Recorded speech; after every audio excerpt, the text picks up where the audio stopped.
Did you ever wonder how the marriage equality cases in the Supreme Court affect Ohio?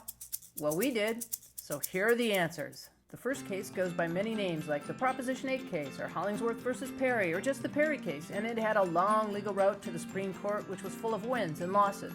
The first win came in May of 2008 when the California Supreme Court decided in favor of marriage equality. In November of that same year, after a brutal campaign, voters in California adopted Proposition 8, a constitutional amendment reverting California marriage back to a legal union of two people of the opposite sex. Big loss. Couples who wanted to marry began to sue. In the Perry case, a lesbian couple sued when they were denied a marriage license. There was a full trial, and the trial judge sought comprehensive testimony. He issued a 50-page decision with 80 findings of fact. The result was a decision striking down Proposition 8 and entering judgment against the defendants. Big win! Many things came up after that ruling by the trial court, but here's where things get awkward. The named defendants, state officials, declined to appeal the case. They were like, meh, whatever. In other words, those who lost the case were willing to let the decision stand. So, win. Kinda. Not surprisingly, supporters of Prop 8 filed an appeal. So that's where we're at with Prop 8 in California. The Supreme Court could go in many directions. We think there are 5 ways it could go, so here they are, and what they mean to Ohio. Outcome 1. The court could overturn the trial's decision and uphold Prop 8. That means same-sex marriage is banned in California. It also allows other states to follow their own processes to ban or uphold marriage equality. Bottom line for Ohio, no change. Outcome 2, the court could decide to strike down Prop 8 on the grounds that all bans on same-sex marriage violate the U.S. Constitution. Wow, this would be a broad and sweeping decision. All laws banning same-sex marriage in the United States would fall, including ours in Ohio. Outcome 3, the court could decide to strike down Prop 8 on the grounds that you can't give couples everything marriage has and call it a civil union.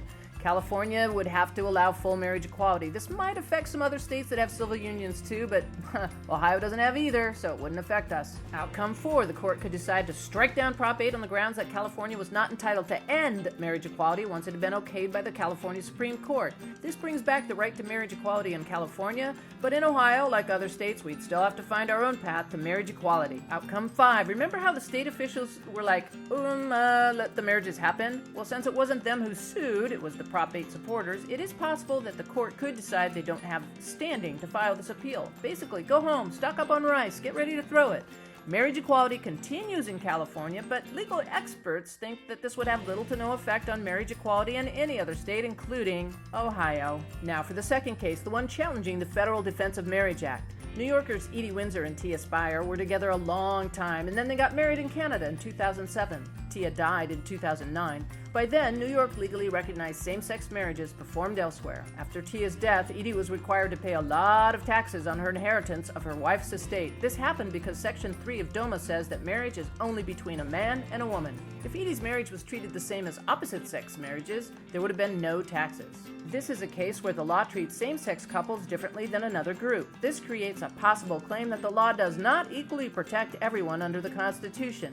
A challenge under equal protection requires one of many tests. The government must show that there is a valid reason for a law to exist that treats people differently, and the test they choose could affect LGBT cases for years to come.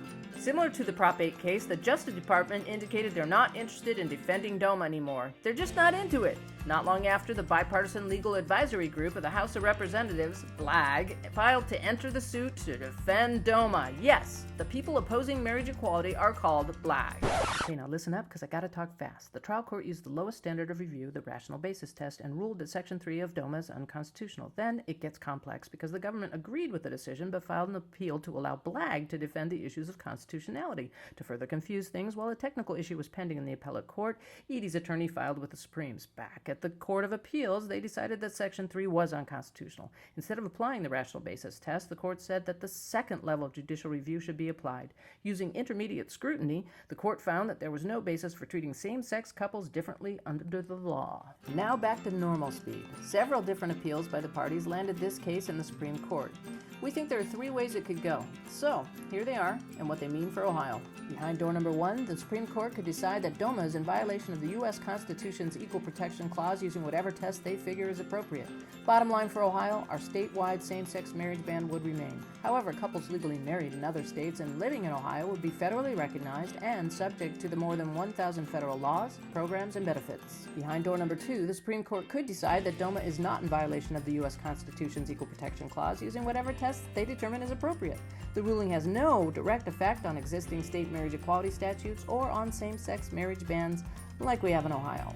Behind door number 3 is the quirkiest outcome. The Supreme Court could decide that Blagg has no standing in the case. The Supreme Court would decide that they have no jurisdiction to decide the case because everyone else agrees the law is unconstitutional. So Edie wins her case and receives a tax refund. In the larger sense, experts disagree on exactly what this decision would mean. In either event, initially there would be little to no effect in Ohio. So, confused? Yeah, it's a lot. But hey, it's a start.